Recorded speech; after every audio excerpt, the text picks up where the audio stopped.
Hello, I'm Alecia, author of the MindShift Musings substack, where I encourage personal balance and freedom through a lens of nuanced perspective and personal energy management, amongst other things.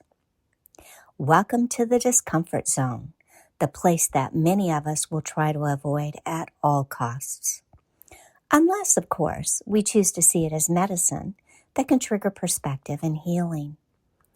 This path can ultimately make us stronger and more self-aware, but taking this path comes with a conscious choice. We have all felt some sort of discomfort lately.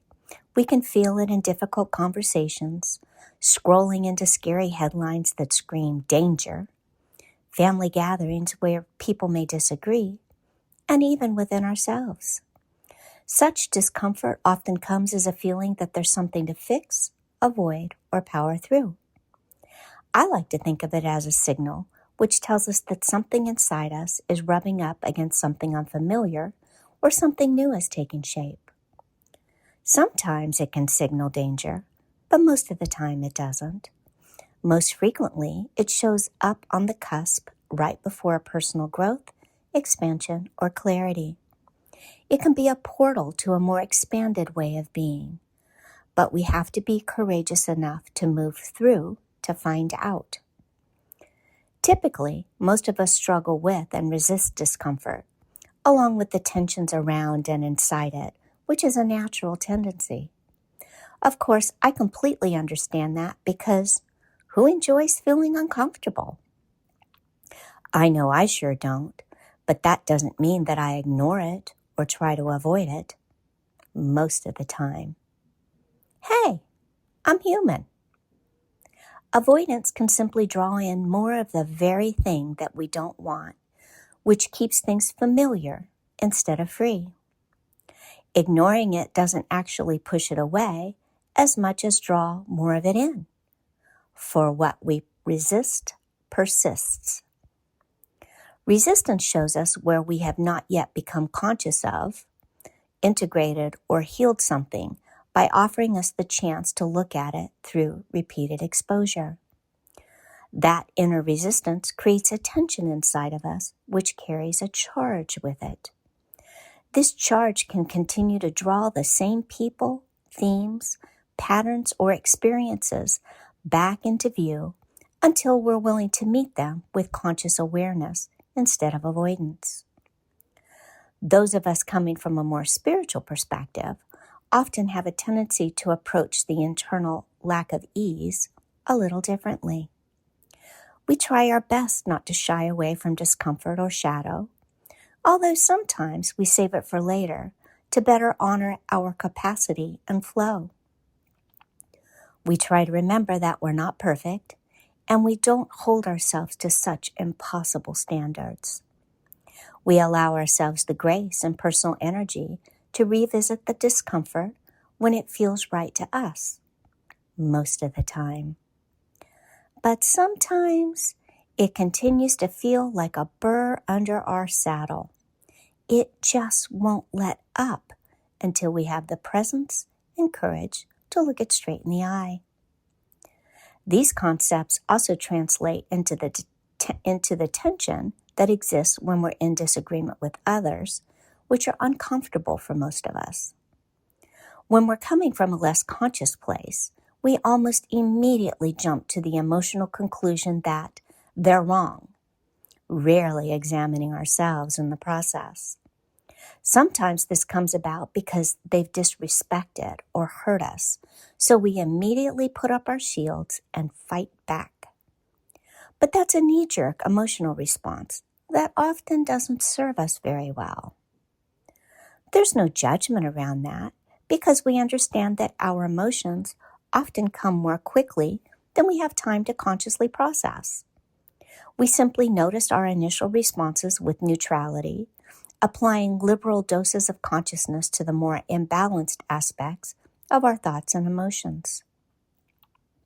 Spiritual maturity invites us to meet life with awareness, so we remain the conscious driver of our own experience, instead of slipping into the passenger seat while ego takes the wheel, which is not a desirable place to be. There's something I've come to understand about this over many years. I've learned when I feel discomfort or tension, that's my cue to check in more deeply to assess where the discomfort is coming from. I call this self-excavation. I ask myself where the trigger for the discomfort came from and where do I want to go with that information next. Is there something that I'm invited to notice, question, or change?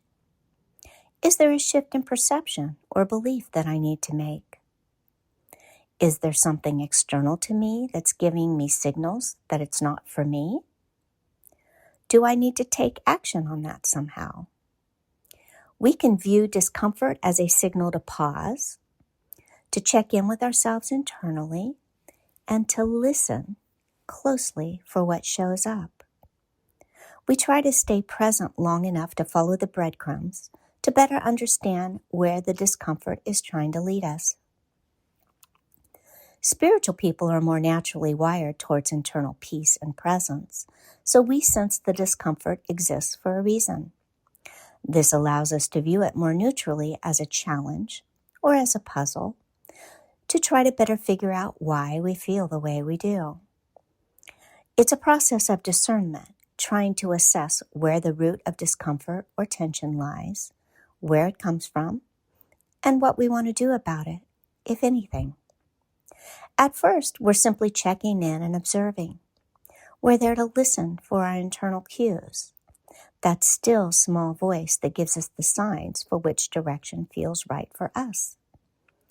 The same thing might feel differently to others, but what they think and do is none of our business.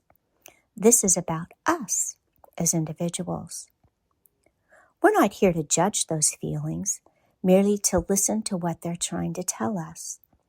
Sometimes we're being prompted to realize something so that we can make an internal shift. At other times, we might be given a clear signal that it's best for us to step away, either temporarily or even permanently. But our clarity comes more easily when we stop pushing the feelings away and start learning from them, because discomfort loses its grip when we meet it with conscious awareness instead of resistance. Sometimes we end up realizing that our work is internal. We need a shift in perspective or to soften and quit judging ourselves and others. Sometimes we need to let go and release a story, a certainty, or a belief system that no longer serves us in our growth. At other times, our discomfort isn't asking us to change anything about ourselves at all.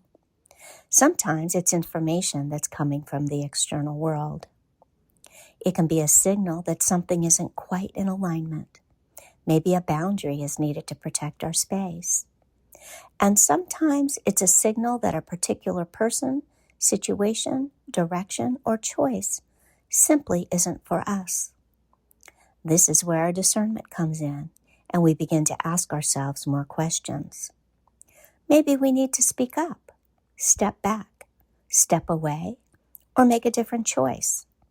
And sometimes we're prompted to do nothing at all, but to keep listening until clarity arrives. This is the practice of discernment. We practice self-control, learning to sit with tension and discomfort long enough to better understand it until we're clear enough on what next action serves best. We're learning to distinguish between growth that can stretch us into more expansive living, as well as to identify situations that drain us and don't serve us well. So the next time discomfort shows up, see if you can pause instead of bracing yourself, armoring up, or ignoring it altogether. Take a moment to breathe, to settle your energy, and then listen to what's coming up for you instead of pushing the discomfort away. Not every discomfort needs to be conquered, but most have something to teach us when we're willing to stay present enough to listen to our inner voice. Discernment grows and becomes louder in quiet and stillness. Our goal is always to remain the master of our fate and the captain of our soul. Thank you for taking the time to listen. If there's a personal resonance with this message, I invite you to join me for more musings at MindShift Musings. Happy excavating. Keep radiating, my friend. Copyright 2026. MindShift Musings, used with permission.